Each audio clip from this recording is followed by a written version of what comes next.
Fala, seus filhos da putinha! Como é que vocês estão? Sejam bem-vindos à Taberna de Galin, o Tagarela.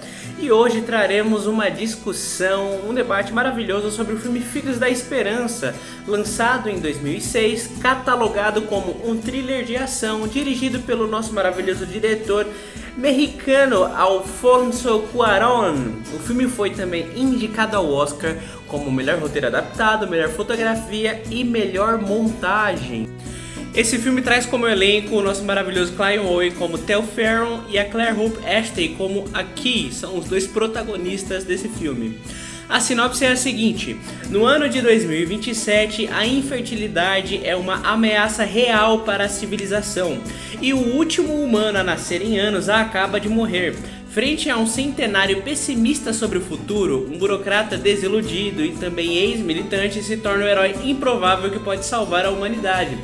Para isso, ele enfrenta seus próprios demônios e tenta proteger a última esperança do planeta, uma jovem mulher milagrosamente grávida descoberta pela ativista inteligente com quem Theo fora casado. Antes de continuarmos, pequeno gafanhoto, meu mirim padawan, não se esqueça de se inscrever no canal, ativar o sininho, curtir, compartilhar, comentar, interagir com a gente. Não esquece de me seguir também no Instagram, onde temos alguns conteúdos com a minutagem um pouquinho mais baixa, ok? Conteúdos um pouquinho mais ágeis. Vai estar aí todos os arrobas para você poder estar seguindo e ajudar o seu cinéfilo favorito. Na Inglaterra de 2027, com um cenário muito violento para os imigrantes, onde ao mesmo tempo todas as mulheres que gestam do planeta e pessoas que gestam deixaram de gestar. As pessoas simplesmente perderam a habilidade ou a condição da fertilidade. Os imigrantes do qual a gente está falando aqui no filme são chamados de Fuji. É uma espécie de relação que o diretor faz com os refugiados na nossa realidade atual, né? Com as pessoas imigrantes, que a gente tem lá toda uma imigração muito potente, inclusive na Inglaterra, né? No cenário global atualmente. No filme eles são chamados de Fuji e eles são caçados por todo o país e alocados em celas, campos de concentração e cidades sitiadas. É um verdadeiro caos perseguitivo para com essas pessoas. Dentro desse cenário político também a gente tem uma organização chamada de Os Peixes, que utiliza uma espécie de força de guerrilha para promover a liberdade, o direito de existência e permanência de todas as pessoas do país, da Inglaterra, do país em questão deste filme. Eles são praticamente um povo que defende a liberdade, né, e o direito dos imigrantes em específico. Os Peixes inicialmente são uma organização pacífica, porém com o passar do tempo e com o decorrer de suas atividades, de suas ações no longa, eles se tornam uma organização que utiliza cada vez mais da força militarizada para atingir os objetivos dele. Então dá pra gente perceber que de início assim, a principal discussão do filme é realmente a questão do sionismo europeu, que é muito bem estabelecida e discutida com uma espécie de realidade paralela muito parecida com a nossa dentro do filme. Além disso, a gente tem a questão da infertilidade, né? A questão de que a humanidade está lidando com a possibilidade, não a possibilidade, mas na verdade a certeza de que não vai existir outra geração além desta, entendeu? Então existe todo um cenário de desesperança além disso. Inclusive, o filme ele traz um cenário, um debate muito interessante também sobre a questão da propriedade do corpo feminino e de pessoas que gestam de forma governamental, né? Como se fosse propriedade do Estado, né? Tem alguns cartazes assim que o diretor usa, né? Ele usa muito dos aspectos visuais para contar para quem está assistindo o filme qual que é a situação política atual daquele lugar, né?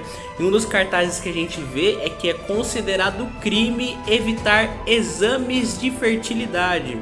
Então, basicamente assim, se você tem uma relação sexual com uma pessoa e por acaso, que é considerado impossível nessa realidade, você vem a engravidar, é meio que uma obrigação moral e política você ter essa criança, já que a gente está num mundo onde crianças não nascem mais. Então, por que você iria contra essa ideia, entendeu? Então, meio que a habilidade de escolha sua de gerar ou não uma pessoa meio que vai pro caralho, porque isso depende da questão da continuidade humana. Continuando nessa questão da exposição visual para você entender como é aquela realidade, como a questão política daquele lugar está funcionando, o diretor ele coloca aspectos culturais da imigração através desses recursos visuais, principalmente na cidade. Por exemplo, no trânsito de Londres, a gente pode ver, por exemplo, alguns carros europeus andando por ali, né? A gente tem toda aquela estrutura europeia de uma cidade europeia, só que em meio a tudo isso, no trânsito, você vê, por exemplo, aqueles tuk-tuks indianos no meio do trânsito, pessoas trajadas de formas que você consegue entender que são pessoas do leste europeu, que são pessoas asiáticas, né, do continente asiático. Então ele meio que vai construindo ali toda uma pluralidade de cultura visual ali dentro, entendeu? E ao mesmo tempo ele debate toda a questão do sionismo, né, que as pessoas, inclusive, se você concorda com isso, eu espero que você não continue assistindo esse vídeo e vá pra casa do caralho. Vai tomar no cu, vai pro caralho. Vai se fuder, vai pra puta que pariu. Que, né, tipo, a rapaziada europeia considera meio que uma morte, né, a eugenia deles, a pluralidade cultural dentro do país deles. Então, tipo, isso meio que vai representando uma espécie de invasão, né, que pensando assim na cabeça desse pessoal, é isso, para eles estão sendo invadidos geograficamente, culturalmente e por aí vai, tá ligado? A gente percebe que o filme envelheceu como vinho, porque ele tá, né, foi lançado em 2006, prevendo um futuro de 2027, a gente tá em 2024 e a gente sabe a putaria que o povo palestino tá passando aí, com toda a mídia hegemônica global fazendo com que todos eles sejam simplesmente terroristas que estão tentando invadir outros países, enquanto eles só estão, né, lutando por liberdade e a possibilidade de ter ali eles reconhecidos como um Estado realmente ali e ter o direito de viver suas vidas e etc. Seguindo toda essa relação paralela, Inferno, que enviou seu único filho para o mundo para esmagar a besta fera. De que filha da puta, a gente percebe que o governo do filme também é tirano e provoca atentados pelo país para provocar o pânico e colocar a culpa nos fujis e também nos peixes, que são defensores dos imigrantes, que são os fujis, a fins de validar o discurso sionista e racista deles. Então é mais ou menos isso, o governo cria o caos, cria toda a putaria terrorista e coloca a culpa em quem eles querem colocar para que eles possam simplesmente caçar refugiados por todo o país como se eles fossem baratas. Contextualizado o nosso Battle Royale político e sionista, podemos agora prosseguir para comentar um pouquinho sobre o nosso protagonista. Então, o nosso protagonista é um ex-militante jornalista que já teve um seu passado de luta e fé em um mundo melhor. No presente, ele acaba se demonstrando como um homem cansado, sem esperança, conformado com a violência que o cerca. No decorrer do filme a gente percebe também que Theo é um homem traumatizado que sofreu uma perda inestimável no seu passado, e a gente vai entendendo o que aconteceu com ele através do decorrer do filme, quando o diretor utiliza alguns diálogos expositivos, principalmente guiados pelas pessoas que o conhecem há muito tempo. Logo de cara, Theo acaba esbarrando com Ki, uma mulher preta e fuge muito nova que está milagrosamente grávida e ela não sabe de quem é o pai, principalmente por toda a questão de que ela é uma fuge, então ela estava numa realidade um pouco, né, violenta, toda ferrada, fudida, então tipo, fica meio que subentendido que talvez ela tenha sido violentada e esse filho seja fruto de um Aqui está sobre os cuidados da Organização dos Peixes e num primeiro momento a Organização dos Peixes pretende levar Ki até o Projeto Humano, que é uma outra organização que é responsável pelos esforços da continuidade da raça humana no planeta. E ao mesmo tempo fica meio que subentendido que essa organização também é responsável por toda a questão de qualidade de vida humana, que entende que todos os humanos são uma vida válida ali, então tipo, é meio que todas as vidas importam ali de fato, tirando a conotação racista que existe, né, na nossa realidade, mas é mais ou menos isso, é uma organização que preza pela existência e continuidade humana, e é por isso que Ki está indo até lá, porque ela está grávida, né, e eles querem, né, realmente ter ela aí, essa criança, seja para estudo, seja para cuidado, seja para continuidade humana de fato.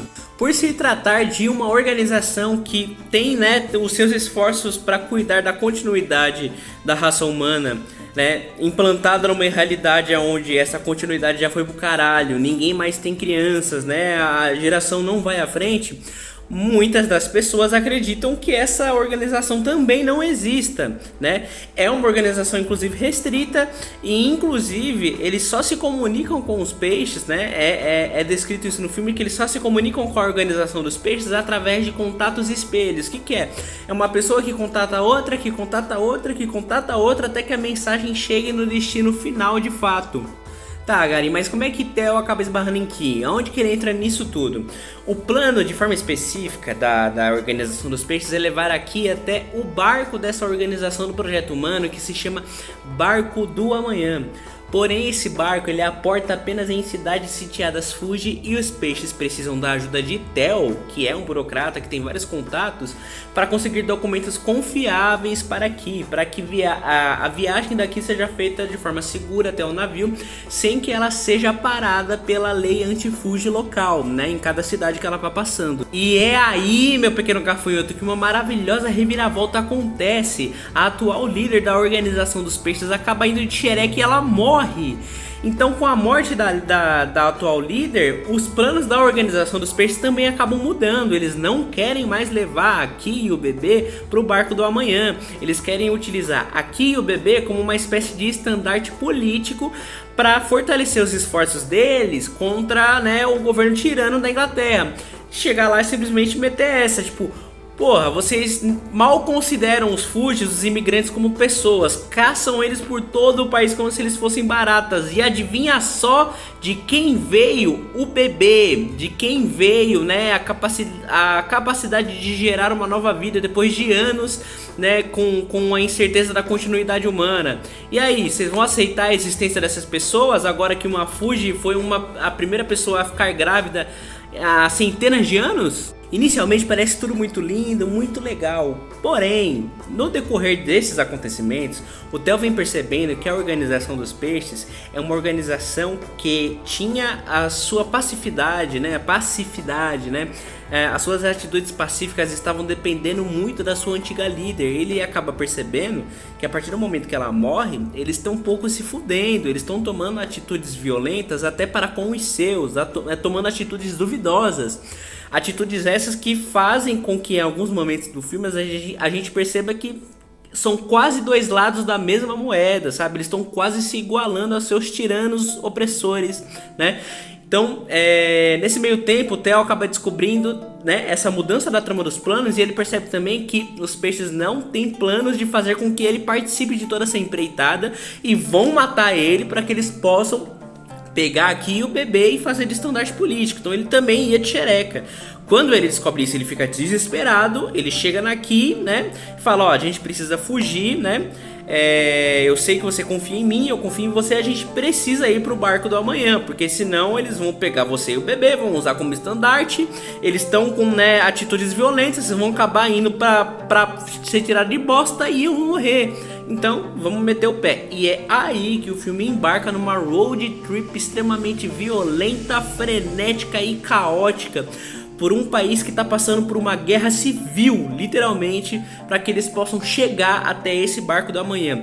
E é aí, né, depois de toda essa contextualização, depois de todos esses acontecimentos, né, postos na mesa, que eu posso realmente afirmar para vocês que Filhos do Amanhã é um filme extremamente interessante, aonde, além da sua montagem, né, que eu vou falar daqui um pouquinho sobre, a sua história e a sua trama política são, assim, de longe o ápice dessa produção, que se trata de uma adaptação de um livro, né? Não poderia ser outra coisa, né? Para ter algo tão interessante assim em mãos, né? Se trata de um roteiro adaptado de fato. Então, quando a gente embarca nessa road trip, a gente percebe que o nosso protagonista, o Theo, é uma pessoa que já vem de um passado de perdas, que nessa jornada continua a perder pessoas, né? Amigos íntimos, pessoas que ele considerava, ele vai continuar perdendo.